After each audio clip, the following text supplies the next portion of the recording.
If you look at CNN, event planning is one of the top 10 most stressful careers. If something looks easy, it's because someone planned really well. Today's guest is Virginia, founder of Partytrick, who went from planning luxurious weddings to disrupting a $323 billion industry with innovative event tech. Can you take us back to the moment you realized you wanted to transition from luxurious wedding planning to creating Partytrick? What sparked that shift?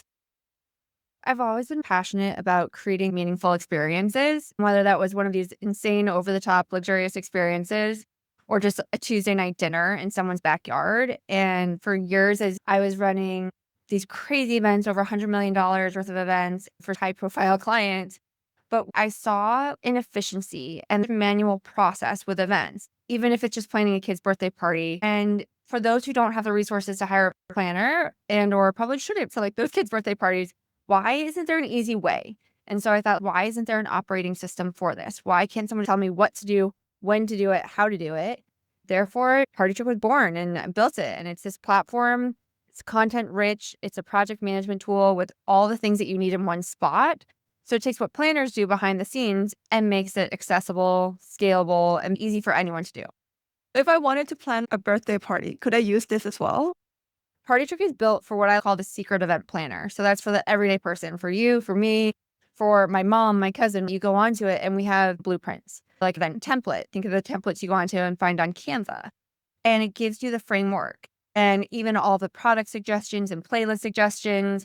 The goal is it's elevating and celebrating the everyday. So birthday parties to boozy brunch to bachelorettes, but also corporate content as well.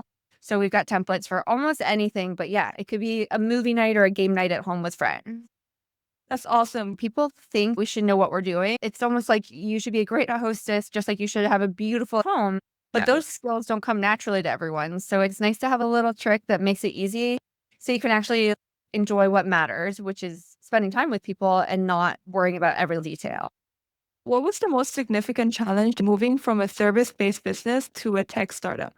It's been the biggest uphill battle and the most challenging thing I've done. When I was doing luxury event production, I had a team. Imagine a wedding for 250 people in a field, multi-million. We've got 150 vendors. Everyone gets it done on time and under budget. In the events industry, that's just how people show up. If someone's paying you that much money with a deadline, you meet the deadline. What I've learned about tech is deadlines don't exist and things just break.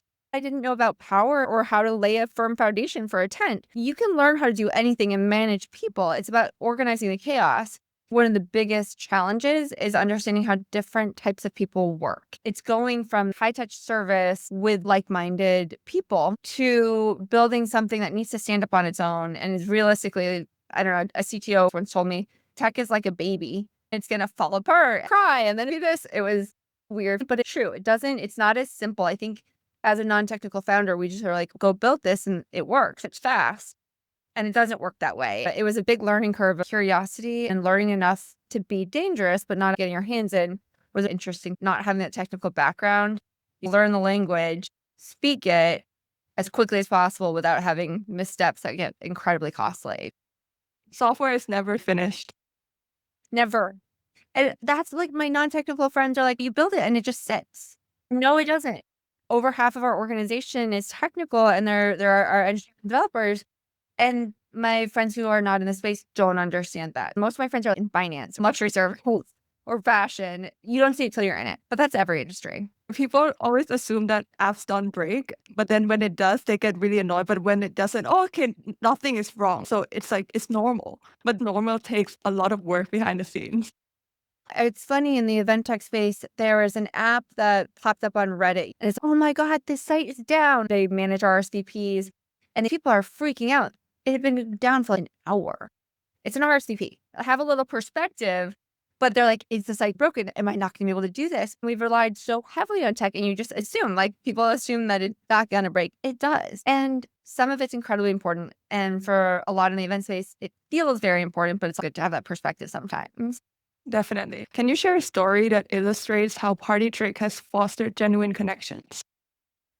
Yeah, it's not about the URL, it's about the IRL. It's going online to get offline. My mission and vision is about fostering connection and community. And my father was one of the most amazing hosts.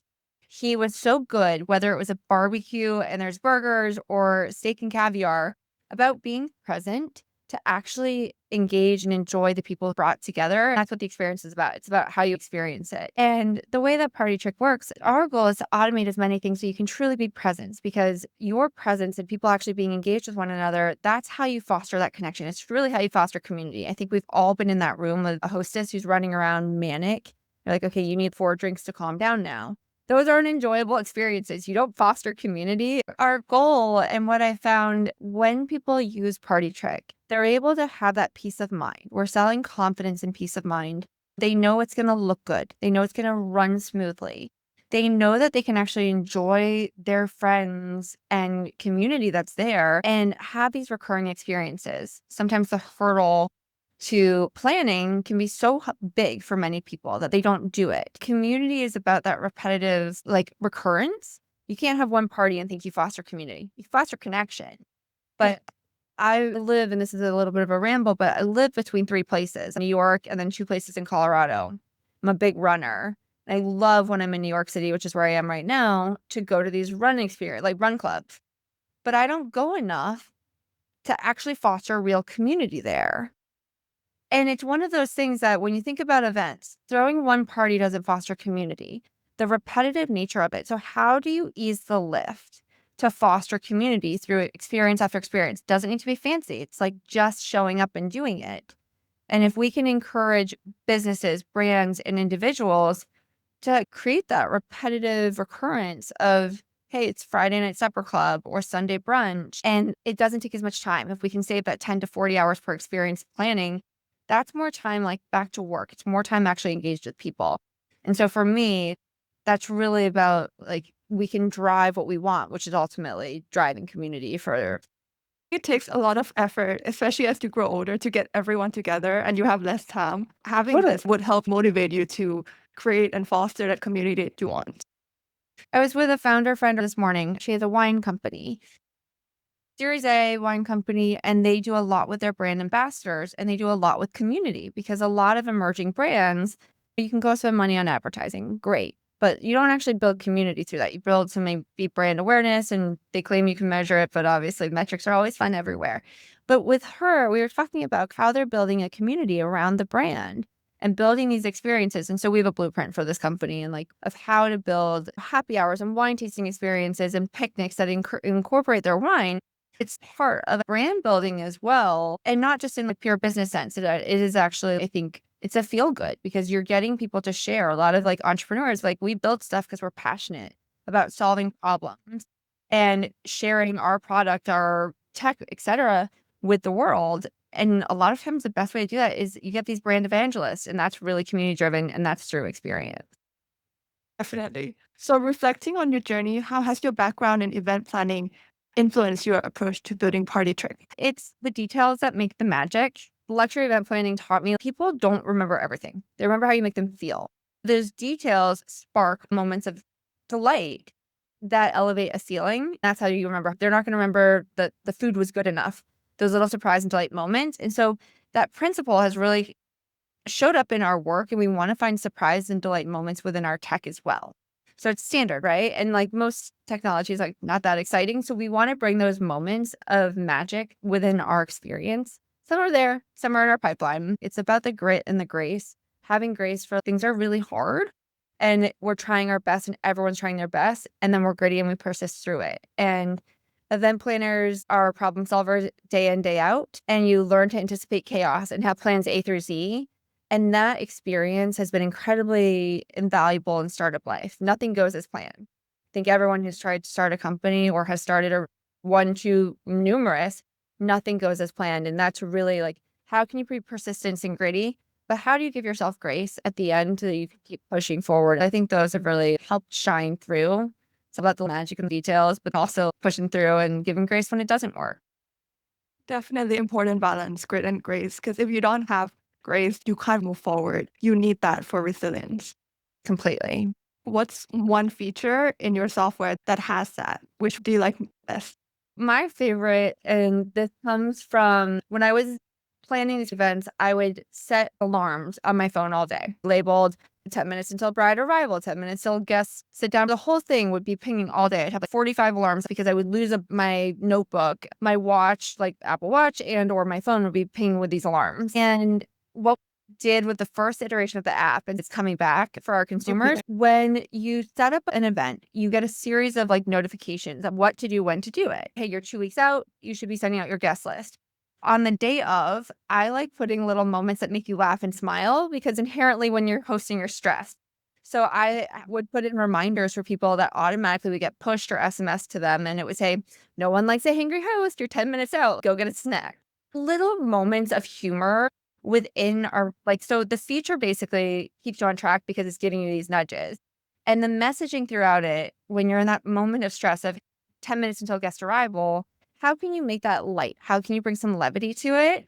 And so we throw in some cute language that makes it feel, it should spark a smile.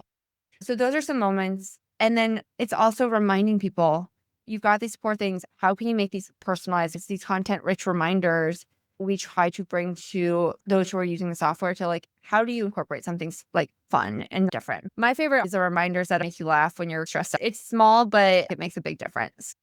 Definitely, no one loves a hangry host. Sounds like my mom reminding me. Yeah. And I'm the one who doesn't eat when I'm hosting. We were producing a $3+ million wedding. It was 5, 6 days. I probably lost 10 pounds running around. I brought my sister to feed my team because I'm not good about remembering. It came from some things that Virginia, you need to eat. Some people eat a ton when they're hosting. I typically forget that lack of food and blood sugar. You don't have the right energy. You're not showing up. So they're all rooted in real life experience, but how do you make it funny and get that nudge of, all right, take some cute photos or turn the music on. Don't explode the bottle of champagne in the freezer because you forgot to put it in the day prior. Check your freezer to make sure nothing's going to explode. I leave stuff in the freezer because I didn't have space in the fridge. Those are the funny reminders that are helpful. I love that. Version. So, what do you believe is the biggest misconception about event planning today? And how has your journey challenged that? The biggest misconception about planning is that it's so easy. If you look at the CNN, event planning is one of the top 10 most stressful careers. It shouldn't be stressful, but it really is.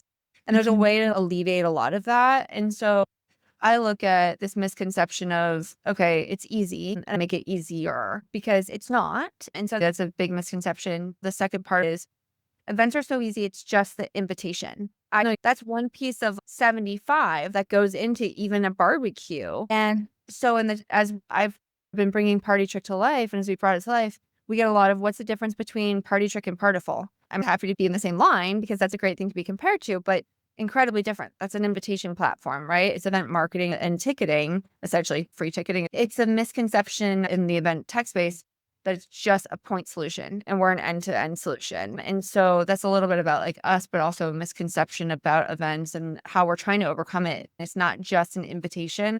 A lot more goes into it and we can make that much more efficient and effective. So, it's a lot more than what meets the eye. If it looks easy, then it means you went to a really good event with a great host. Balancing efficiency with memorable experiences is crucial in event planning. Can you share a story about a time where you had to navigate this balance? You can't plan well and make these memorable experiences when you're running around like a chicken with your head split off. This is more origin story than a specific instance, but a lot of Partytrick originated from working with staff ski bums and stay-at-home daughters. This is in Aspen, Colorado, where the staff and the talent that's available there's high turnover and it's not highly specialized.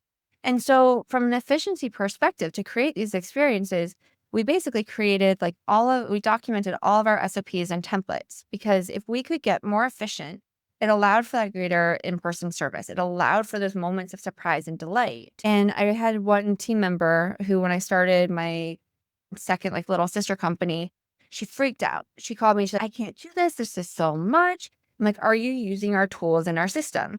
And she hadn't. She abandoned it. And I remember sitting down with her. We spent a day and a half and we were going through, okay, let's get you back on track. You're managing so many things, but you're not doing so effectively and not really efficiently. If we can go and find the recurrences and use our tools and systems, which we had in place to actually solve for it, one, the planning is memorable in a positive way versus memorable in a negative way. And two, the ability to create those moments of surprise and delight was actually, it happens. If you're so busy in the weeds, you can't think creatively. And an event planner's brain, and this will resonate with many people, is there's a couple core skill sets. There's the planning and the design. Think Instagram or Pinterest. The details and the components, invites, cute food, logistically pull it together. And how do you feel when producing? And that's three core skill sets. One's very like right side and one's left side of the brain. And then there's a little crossover. And everyone, like, to create those memories, you need to basically open up as much space for that creative and presence as possible. And so tools that enhance efficiency help. Your tool allows us to be more present when we're actually hosting the event, which makes it more enjoyable for the guests, For essentially. everyone and efficient in the planning process. We say between 10 and 40 hours on average, which that's a big range. But if you're planning a small networking breakfast, like that's not a high hour planning experience, but a much larger special experiences. So that's what we found people are saving just because we have a productivity tool and efficiency tool. Like, how do you not have to think over and over, what's the email I'm sending out? Or what is this process? At what point in the sequence does this actually need to occur? Because there is a lot that is sequential. And if you do something out of sequence, you end up having to redo it 4 times, not very efficient. What do you wish you had known before embarking on your entrepreneurial journey, and how has that shaped your current approach? When I started my first company, I was 24. I wish I could take the same approach right now as I did then, which was a little bit more like reckless because the risks were different. I was even starting Partytrick in my mid to late 30s. I'm 40 now. You weigh pros and cons, but nothing's ever good enough. You just have to take the leap.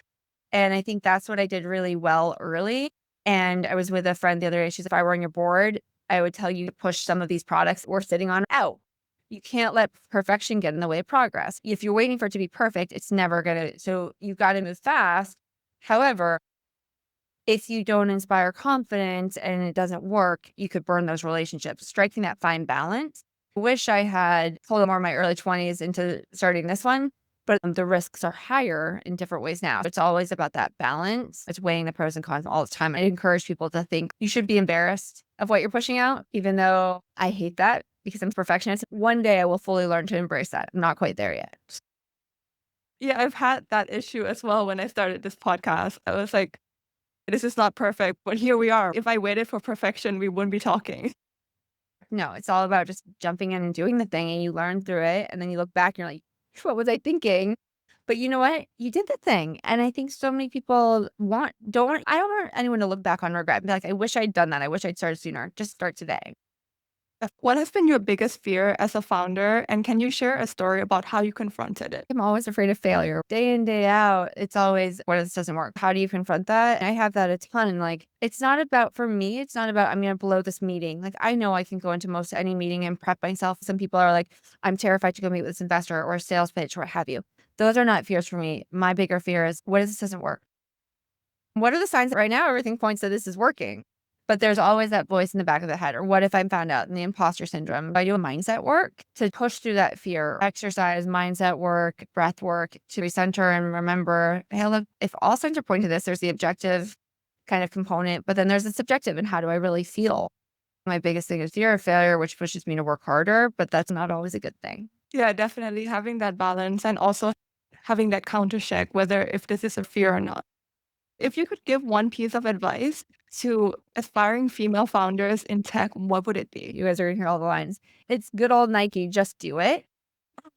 Just do it. Again, get out and just do it. Don't care what anyone else thinks. Generally, we care what people think of us or what we're doing or saying.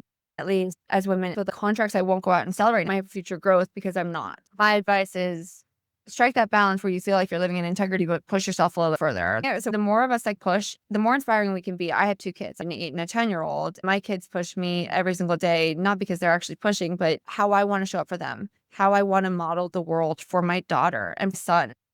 Think about future children, how you want your parents to look. And that has helped really encourage and push that just do it when it's hard otherwise. Definitely. So putting yourself out there and just doing it and be another role model like you as a founder. Yeah. Reach out to the network, find friends, find people who can be there to pick you up because it's very isolating. Thank you, Virginia, for coming on the pod and sharing your insights. Thank you for having me. Lovely to be here. Virginia transformed party planning with systems that bring clarity to chaos. Stuart does the same with startups, helping non-technical founders scale smarter using simple, scientific strategies. Click here to watch this next.